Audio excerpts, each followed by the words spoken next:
Hey everyone, we're live. If I can see everybody, because it was hidden from me last time and then I thought everybody deserted me. Okay, I'm going to wait a couple of minutes and then I'll start.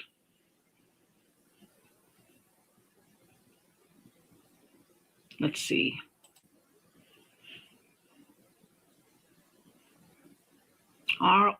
Guys, I will start in just a minute or two, if that's okay.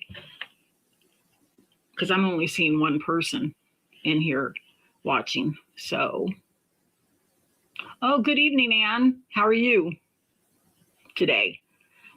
One of my members, Anne. Great to see you again. Okay, just trying to find my notes now. Here it is.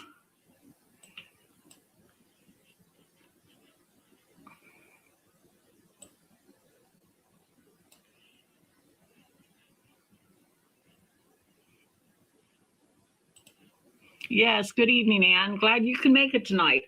We've got lots to talk about.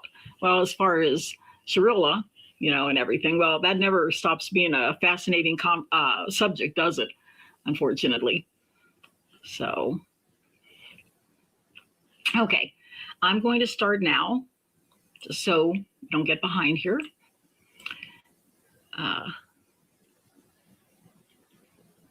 Okay.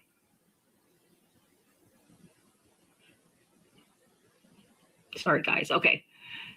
I'm going to start now, and then we'll open it up for chat when I'm finished. Steve Shirilla has done a lot of talking about McKinsey's case. But lately, I've noticed something happening during those interviews that made me start watching them very differently. Actually, I've noticed this a few times, but I just recently actually watched the TMZ interview that I'm going to show a couple clips from. But I've noticed this before, but it didn't really make me laser in on what was happening here. So, and once I saw it, or once you see it, you may start wondering the same thing I did. Who exactly is in control of the messaging? Hi, everybody. Welcome back to Motive and Method. I'm Stina. If you're new here, my background is in communication. I have a bachelor's degree in communication, graduated magna cum laude with departmental honors, and I have more than 25 years of professional experience in written and verbal communication. What I do here is look closely at language, framing, patterns, contradictions, and sometimes the behavior surrounding the words. So I'm not a psychologist or a body language expert. So when I move beyond what we can actually observe, I'll be clear that I'm giving you my opinion or interpretation. And as always, you're welcome to see things differently and to express your opinions, honestly, as long as it's respectful to all, and it's no personal slams or anything like that towards any of us. So before we get started, I want to thank my wonderful channel members. I got something special here for you. See, I want to thank my special channel members. All of them are very special. We are 22 members strong. I see Anne is in the house. Wendy was here earlier, and she was really tired, so she had to go to bed early. Yeah. And so, like I said, we are 22 members strong, and I appreciate you guys more than you know. So your support genuinely helps me continue doing this work and putting the time into these videos and live streams. So thank you. Also, it actually helps my gives me added confidence, I think, the fact that you guys are supporting me as well. But also anybody who watches my videos, likes, subscribes, everything, you guys are all awesome. And oh my gosh, I see Suzanne Twinette. Hello. I've seen you in the chats before. Welcome. And if you're not a member, but you'd like to support Motive and Method, memberships are available with extra perks. We also have Motive and Method merch. Hint, hint, hint. This is my Words Matter mug in my store. And if you enjoy this kind of analysis, give the live a thumbs up. It helps tell YouTube that people are interested in the conversation and helps get it in front of more people. And so that's enough housekeeping. Let's get into this. Hi, Juliet. Yeah, great to see you. Okay, so go back here.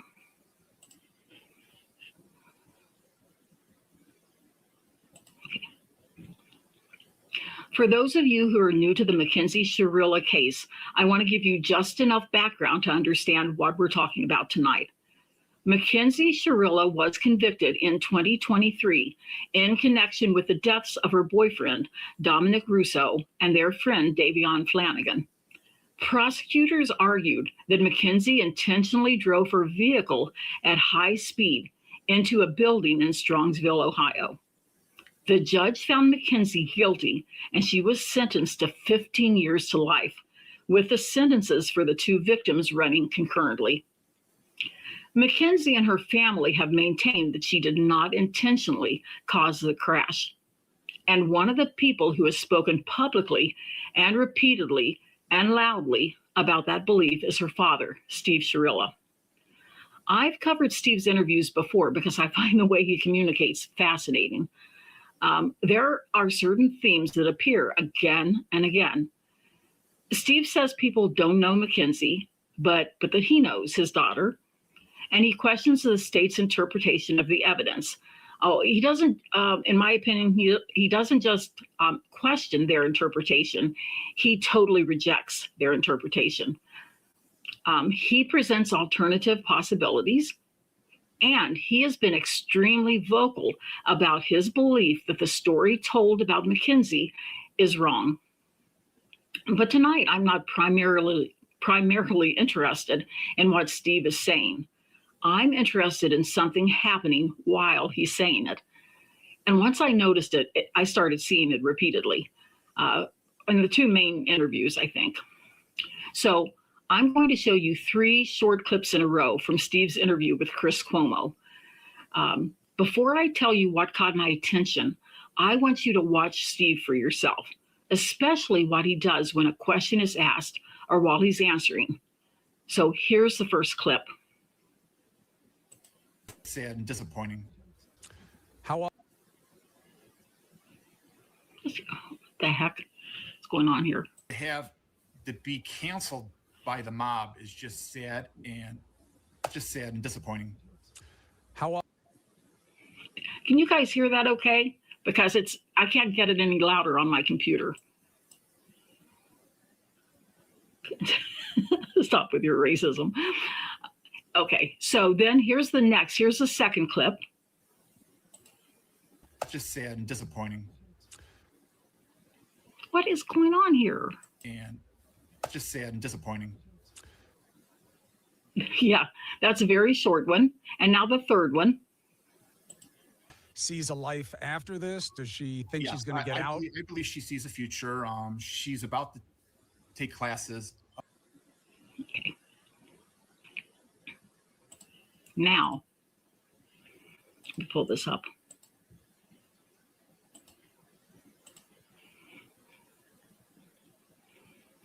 Did you notice it? And I know one of them, Hi Love Knows No Words. I know one of them was really, really short. I should have clipped that a little bit, made it a little bit longer. Bright, happy, exactly.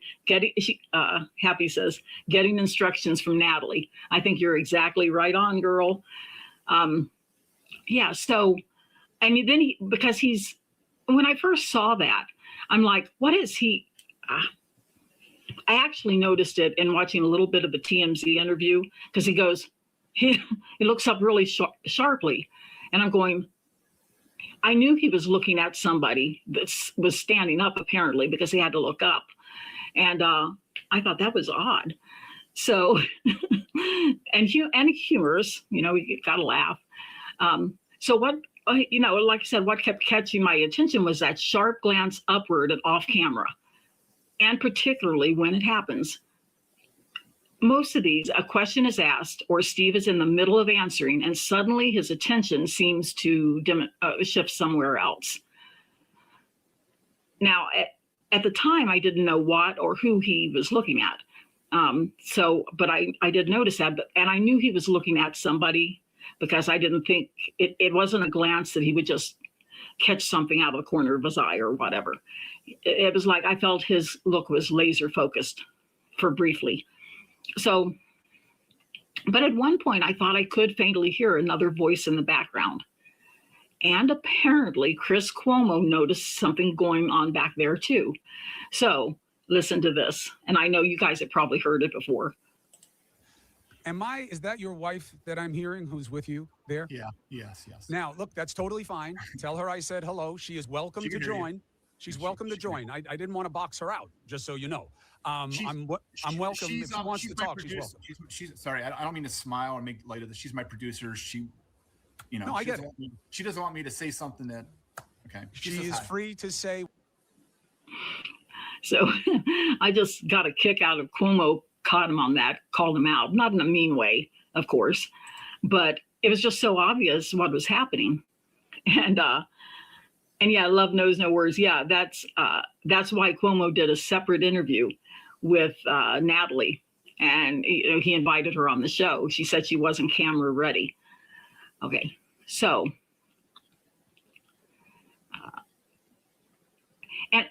so in that clip, when Steve is called out, he says, he does admit Natalie is there. It's his wife, and Steve refers to her as his producer, and that word jumped out at me because now when I think back to those earlier clips, the glances off camera, the timing of them, I have a new question then. Well, I know the answer. He was looking at Natalie. We know that. But the deeper question is, how much is she guiding the answers? Like the answers that Steve is always giving?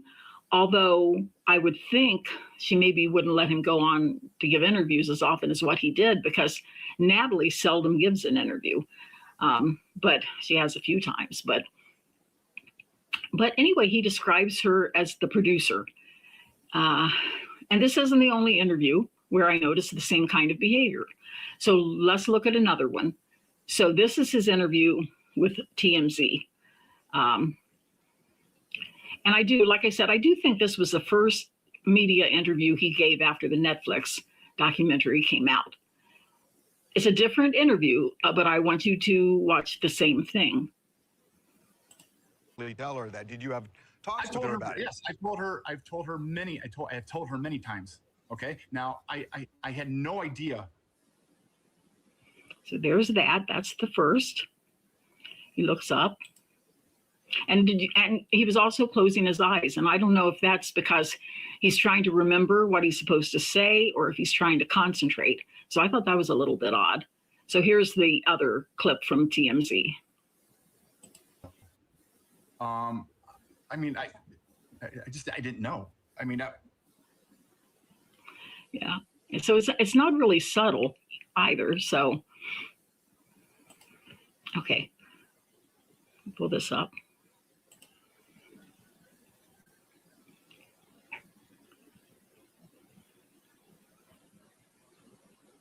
So we don't know from that TMZ, they didn't call him out on who's giving you instructions, but it's obvious that, yeah, and I do believe it was Natalie that he was looking up at, to get her answers or to make sure that he's answering like she wants him to, or like they've decided. I can't say for sure that she is the boss, but it really does seem like she does control certain things about that.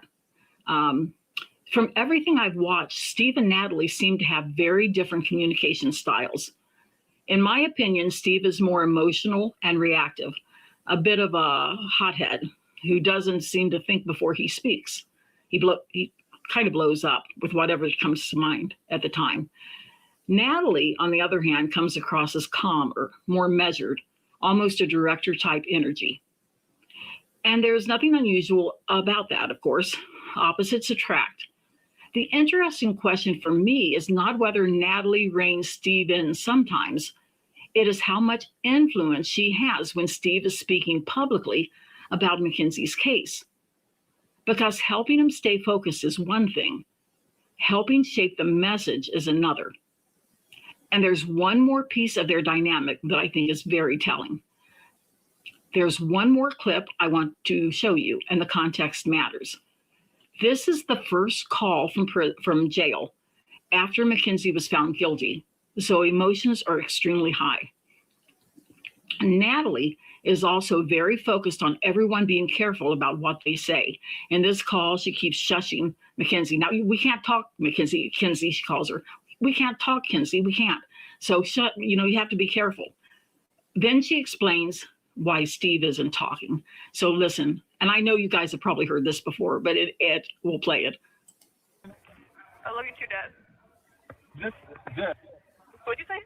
You got a raw deal. That judge, I'm sorry. Okay. Daddy can't talk on phone because he can't control himself. And that's okay, I understand. You got screwed. I know. Okay.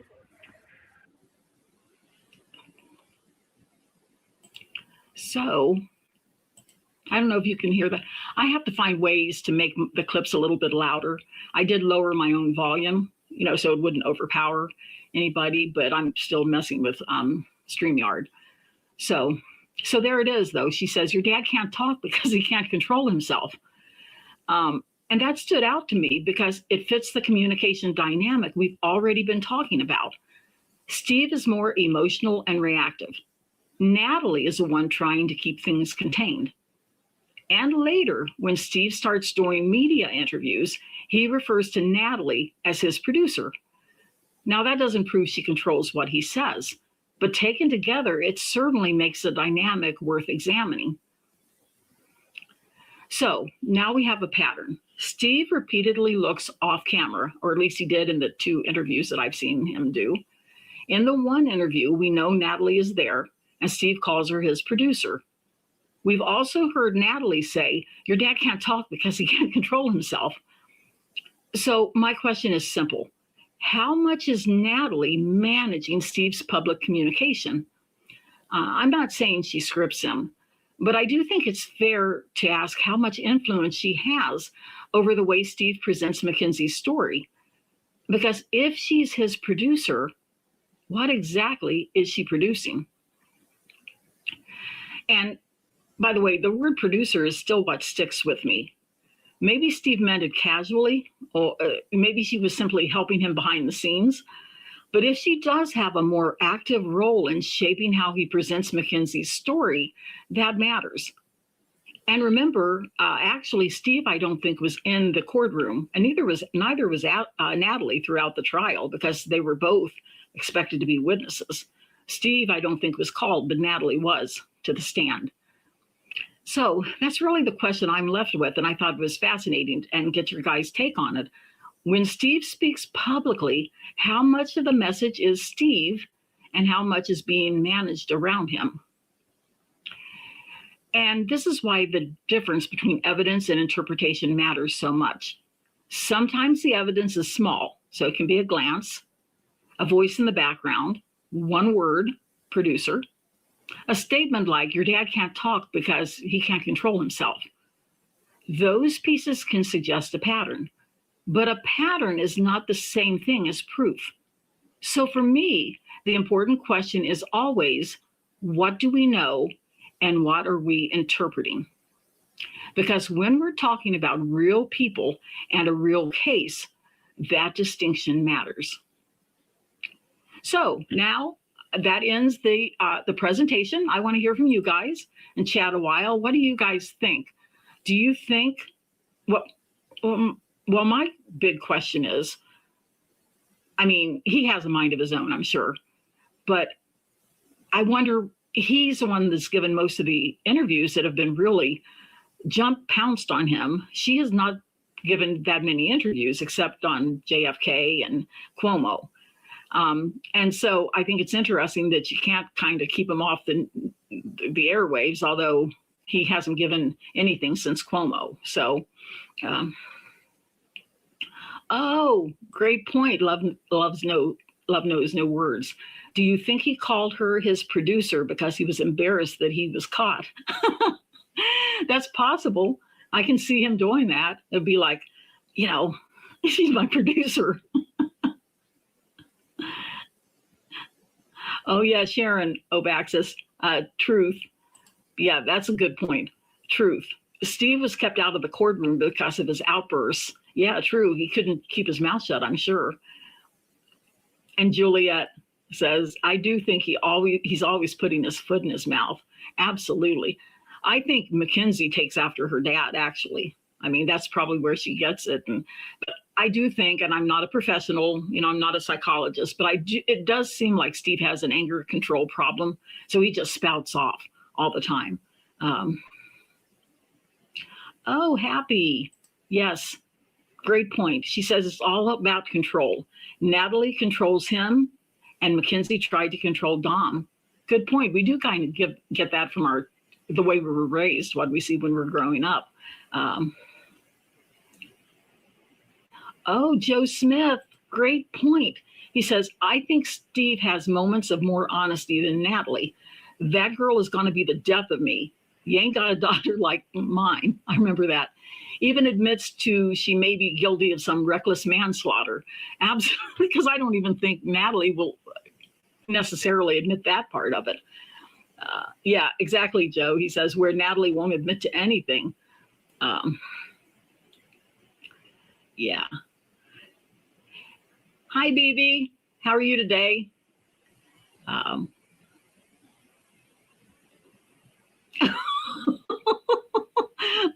Moonshine Dog.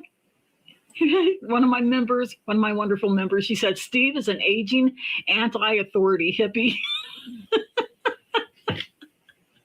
He does seem like it, doesn't he? Oh my gosh.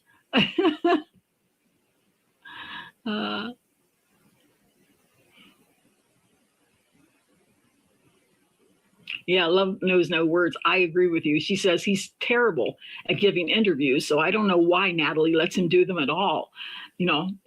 Maybe he doesn't tell her before he does some of those interviews, and he just goes off on his own to do it. And she's like, are you kidding me? Yeah, and Juliet says, yeah, well, someone has to reel Steve in. Absolutely. Oh my gosh. I agree, Sharon. Yeah, I've noticed he closes his eyes a lot in all the interviews he does. Why do you guys think that is? Do you think he's trying to concentrate, or because I don't know why you'd necessarily close your eyes in an interview. You're looking at a remote interview. I don't know why you'd close your eyes unless it was either being nervous or, I don't know. Maybe he doesn't. Well, it could be he's trying to remember what he's supposed to say, especially if I was talking, number one, that would irritate me. If I'm talking, giving an interview or something, and somebody's across the desk from me trying to direct me, that would really irritate me. And I would not be able to get through that interview because I'd be distracted and everything. So, yeah. Cue cards. And Trower goes, cue cards from Natalie. Yeah, she probably does. Then you have to read the cue cards. Oh my goodness.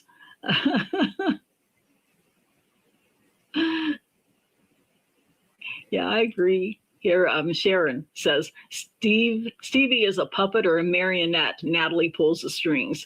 Yeah. And there was another time that, Steve is on very few of those jail calls. And I think it's because Natalie knows, we know that Natalie knows he can't keep his mouth shut. And she wants to control everything because, oh my gosh, it might affect, the outcome of whatever non-existent, chances they have. Sorry to be honest about that, but that's how I feel, to even get her a new trial. But they did, what is that called? Habeas corpus. I don't know. That hasn't been decided yet, I don't think, but I haven't been keeping up on it. But yeah. But yeah, great point. Moonshine Dog says, Steve never seems annoyed by being managed by Natalie. I thus assume this has been part of their relationship for a long while. Yeah. And and like I said, it's actually common with partners. One of you fill in parts of the other person, the parts that maybe the other person is weaker at or whatever. So they take their roles. So it's not really unusual that she would be directing him, because she's seems to be more level-headed. But still, in my opinion, still totally an illusion about her daughter. And not that she can't love her daughter. Of course she loves her daughter, but it's like, I just feel she is in denial. Well, I don't know if it's denial. What do you guys think? Is it denial, or is it not denial themselves, but trying to be in denial for the public's sake or something? Because I'm sure that they do know the truth about Mackenzie. Yeah. Love Knows No Words says, pretty sure Steve is terrified of both Natalie and Mackenzie. Oh my gosh. Absolutely. I don't. Love Knows No Words. She says, tell me you have the clip with the ringtone. No, I didn't. I should have pulled that. I can't remember what that ringtone was, but it had to come up while he's in the interview with Cuomo. Yeah, absolutely, Sharon. Natalie is all about image. She really is. So.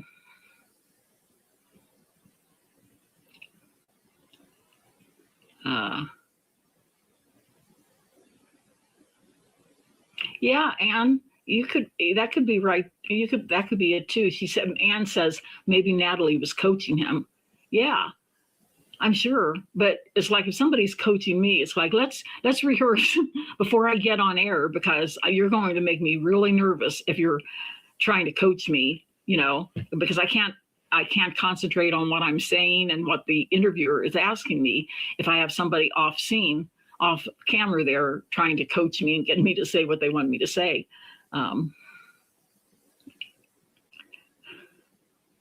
Yeah. Love Knows No Words. Yeah. Love Knows No Words says, I'm still kind of annoyed with Cuomo for giving her parents airtime. Yeah. And he has actually, in many ways, acted like that he believes that Mackenzie could get another trial and how she could do it. So on that part of it, he acts like he's on their side. But on the other hand, I know he knows that what she did was very dangerous. When he says, maybe he has a point, but when Cuomo says that they can't prove her state of mind, that she was wanting to unalive them or herself, or that she was wanting to, how do I say this for YouTube, self-harm. She wanted to get rid of herself too. But I don't know that they had to prove that, really. But anyway, I'm not a lawyer, so thank goodness about that. 12 watching, yes. Oh, there's 34 watching now. Hi, guys. It took me the longest time when I was being on here. I didn't know where the count was. I was looking over the chat thing, and it's like, I don't know how many people are watching. And then I realized it's at the top left of my screen. So, oops. So, yeah.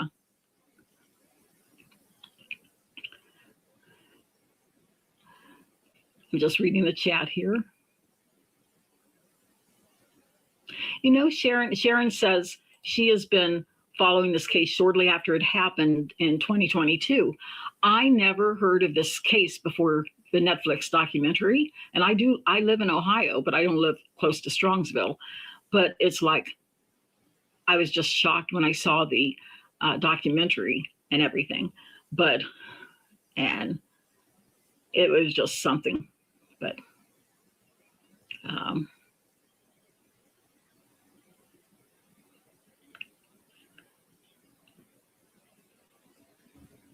yeah, Sharon, good point. She says, this girl may be 21 now, but she has the maturity of a 12 or 13-year-old spoiled child. Yeah, and that's the thing that I keep like harping on all the time. It's like, they're not doing her any favors because in the clip or the jail call that after the jail call right after she was convicted, Natalie goes, I knew this was going to happen. And Mackenzie said, I didn't. And then Natalie said, well, I shouldn't say it that way. I didn't know, but I just had a feeling. Be honest with the girl, because she's going to, when she comes up for parole, Mackenzie is going to be totally shocked that she's not going to get out on parole because she doesn't know that she's not getting out automatically, I don't think, because they never tell her anything. So, and does anyone know, do they ever get to meet with her privately? Like, does it always have to be over the phone, or can they go meet with her in person where it's not recorded? Because, that would kind of suck if you could never talk to her without it being recorded. But I'm just trying to find reasons for why they're not telling her things. So.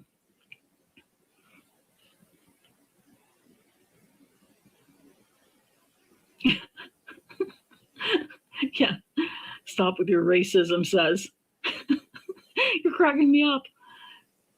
What am I doing? Steve looks like he's losing pounds. New drugs? Well, you know what? I did see that picture of in the past when he was a teacher, and he looked a lot heavier than he is now. Maybe it's stress or maybe it's rugs, like you said. So.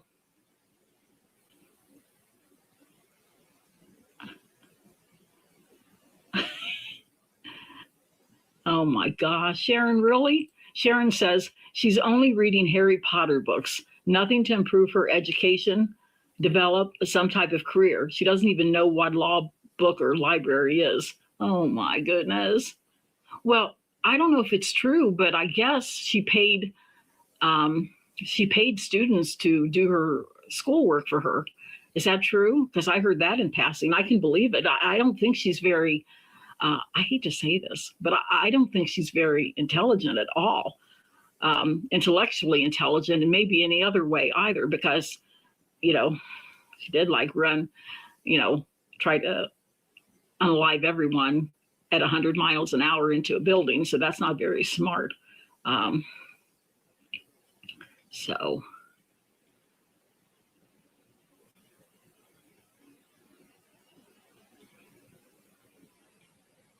Yeah, Happy says they are famous in their own minds. Yeah. And you know what? The only time I haven't seen Steve looking up, at somebody coaching him or whatever, Natalie, is when he did that interview that I think it was in his backyard with that reporter, True Crime or Crime Week this week or something like that. But maybe that was different. And that might have been his first interview. I don't know when that interview was after the crash came out. So, good point. Love knows no words. She says, I wonder how much she yells at him after each interview. Really.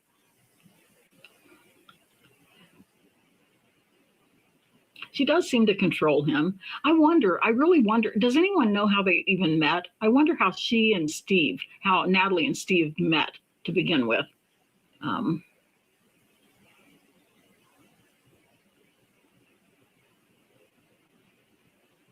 So.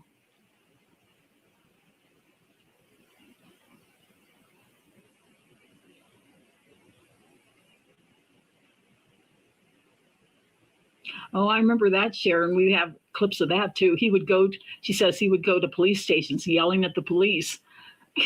I love it when the police went and just left him out in the entryway or whatever, the foyer, the entry or the reception area. They just went and left him out there yelling at them after they arrested Mackenzie.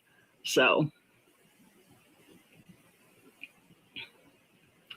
Oh, good point, Galaxina. I didn't think of that. That is eye shielding, isn't it? She says eye shielding is apparently a sign of deceit. Absolutely. Do you guys ever watch, oh my gosh, my mind. Those 4 guys that do the body language and everything. I can't remember the name of the channel. I haven't watched them in a while, but they really nail a lot.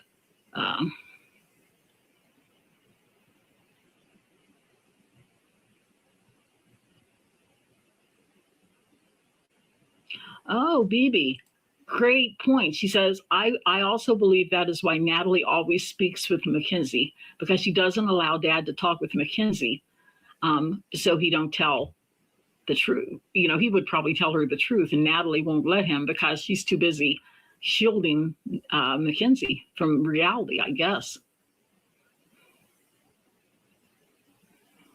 Yeah.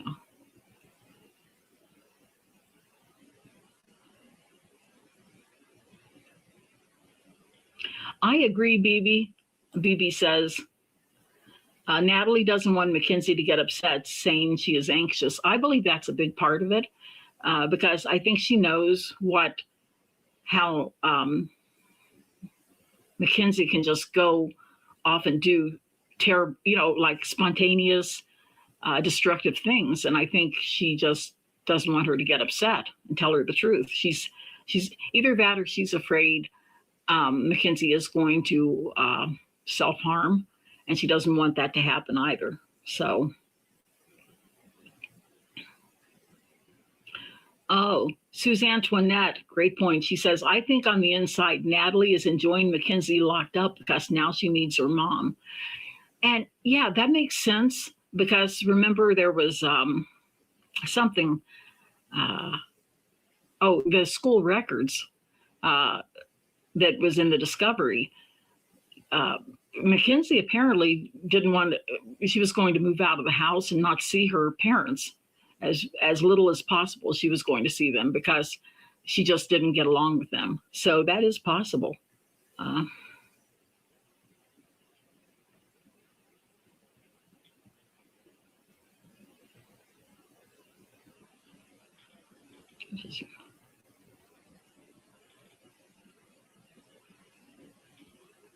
Yeah, and BB says, yeah, she says, I don't think denial. I believe it's keeping things hidden. I do believe that too. Oh, Joe, yeah, Joe Smith. When Natalie said Mackenzie's school issues were from sticking up for herself or her friends, that was, and I know what you're going to say, Joe, that's just ridiculous. You know, it's more than that. I mean, she was having physical fights with teachers. And and I think defending her friends or something. It's like, I remember not everybody likes Turtle Boy, but he did the analysis of the JFK interview with her. And I didn't know that he had been a school teacher. Turtle Boy had been a school teacher at some point, high school teacher, I think. And he was talking back to Natalie in that. He goes, what you do, you take her phone away. You do this, you do that. You just don't let her do whatever she wants to do. And that's, I think, what they were always doing, is just giving in to her. Yeah. Yeah, Joe Smith, he says serious gaslighting. Yep. Oh, yeah. She was sticking up for her friends. She's strong. Yeah, you can frame that any way you want to, I guess. But the truth is, she was not respectful to teachers, and she was actually really very disrespectful and didn't care. So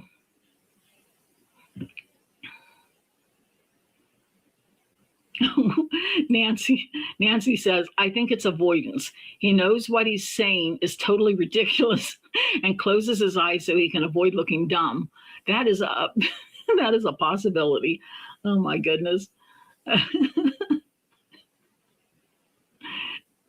And I know Steve can look totally ignorant, stupid, whatever you want to say. I don't think he is, but I just think that he just has this narrative he keeps saying all the time.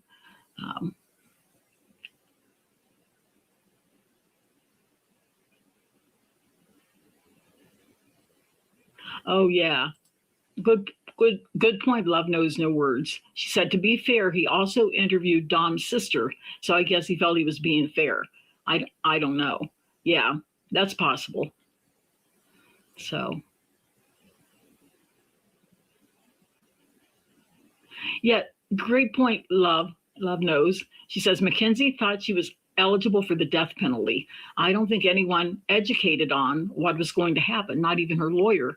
I agree. And even though Mackenzie was in the courtroom for all the evidence, it's like she didn't understand what was going on. And at the very least, she should have known it's not a death penalty case, but she didn't. Yeah. Oh, thanks, Galaxina. She says they get to meet privately twice a month, I believe. Yeah, that would make sense.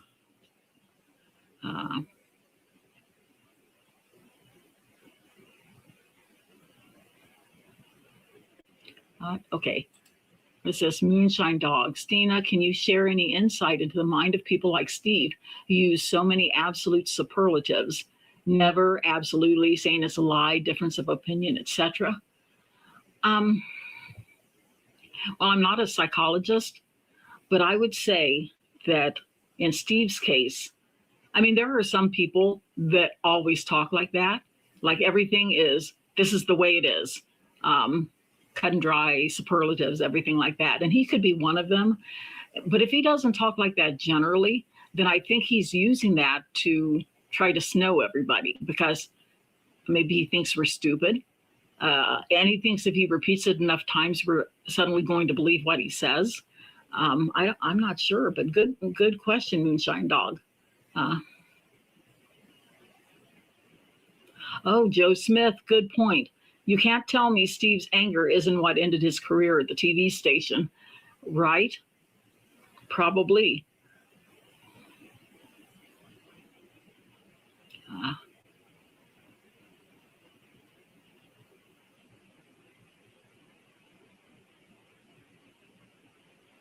I'm just reading the chat here.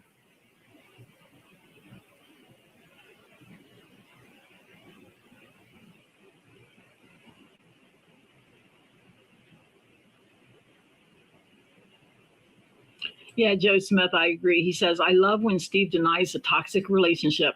Mackenzie and Dom say it was toxic. Use that exact word more than once.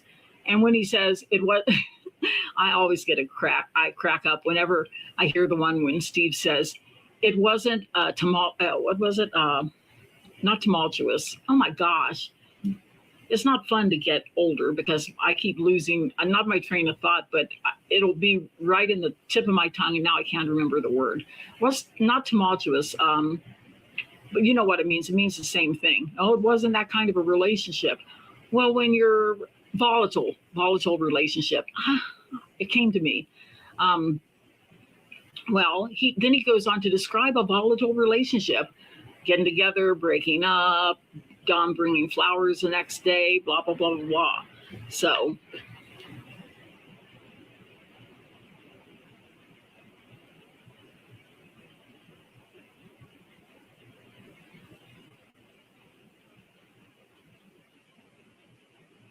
Oh, thanks, BB. She says, I'm so happy I caught your live. Thank you. I'm so glad you did too. Great. It's great seeing you here.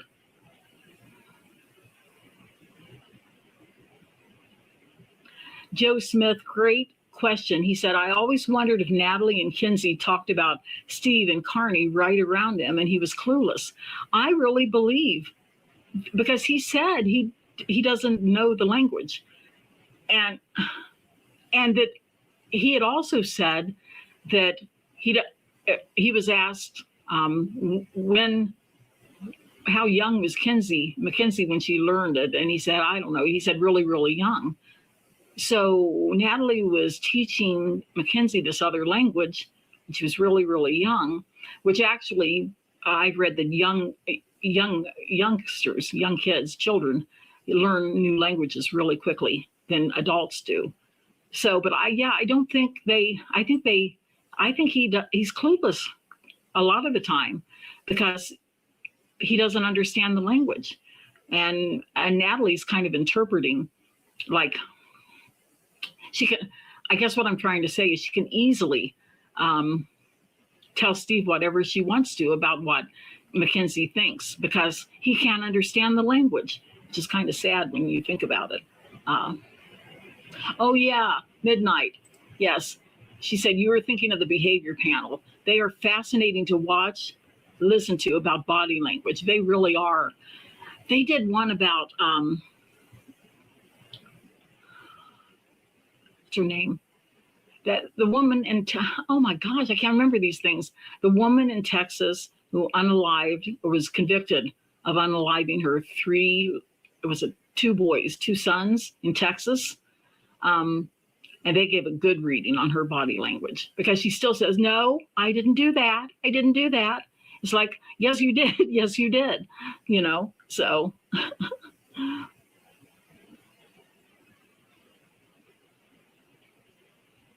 I'm just looking at this chat.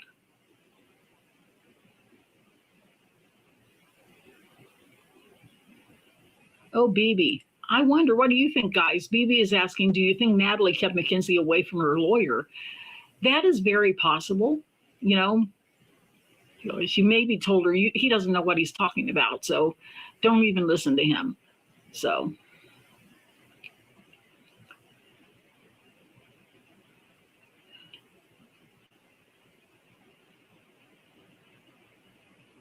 Oh, Joe Smith. I didn't know that.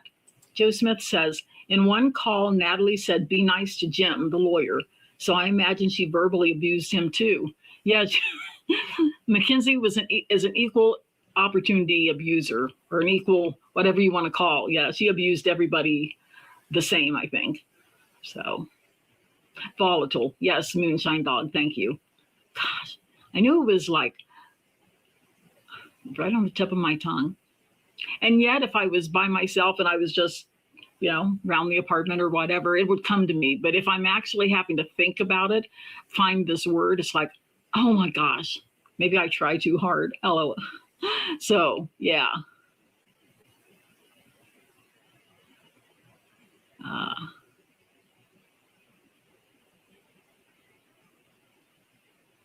Yes, Anne, thank you. Darlie Routier, that was the woman. She's still to this day, and she's still on death row because I guess the thing about DNA and all this type of stuff, but it's so obvious that she did do this. Although I always believe, this is just my opinion, I always believed her husband had something to do with it too. I just always did. I don't know why, but he was never arrested, never anything like that. So maybe he didn't.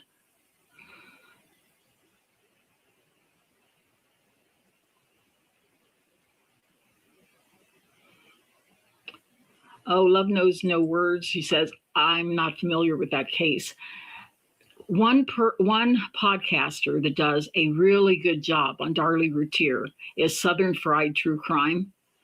Oh my gosh, she did like a 3-parter and really dug into this transcript from the trial and everything else. And she came up with details that I had never heard before.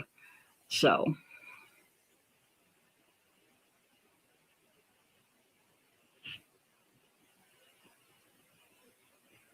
Yeah, it was sad and Anne. Yeah, it's really good. Love Knows No Words. When you get a chance, go to her, get that episode because she's really good, and it's really detailed. And she must have I'm sure she has great investigators to dig up that information because it's not easy to find all the stuff that she found, I don't think. So. Oh, and Suzanne Toinette says, good point. She says, I have POTS and it does not make you pass out while sitting. I don't believe that excuse for a second. Neither do I or most people, Suzanne Toinette.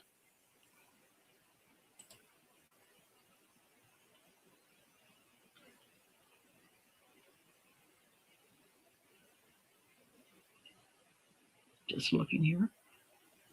Hey, we have 44 people watching. Yay! This is great. Now that I know where to look to see what the count is.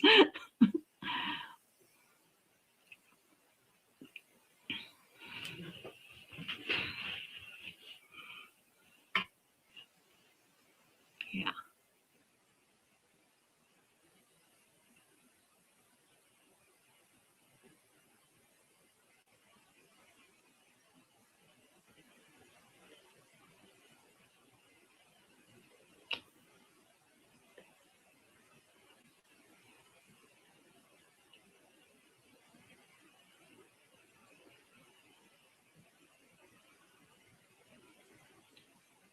I agree, Juliet.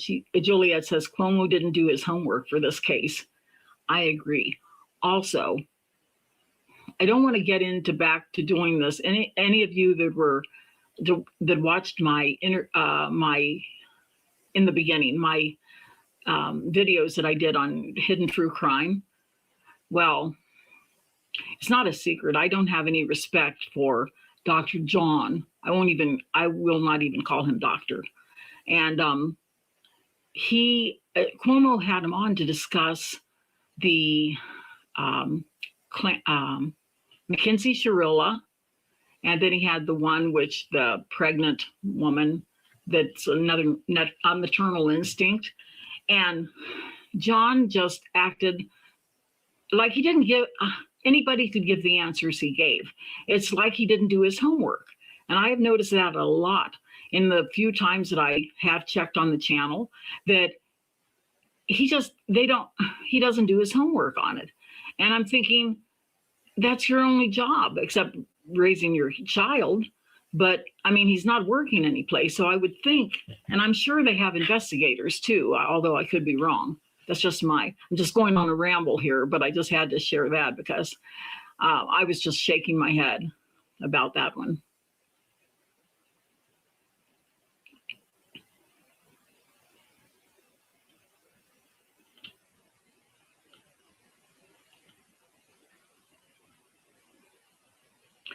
Happy, great.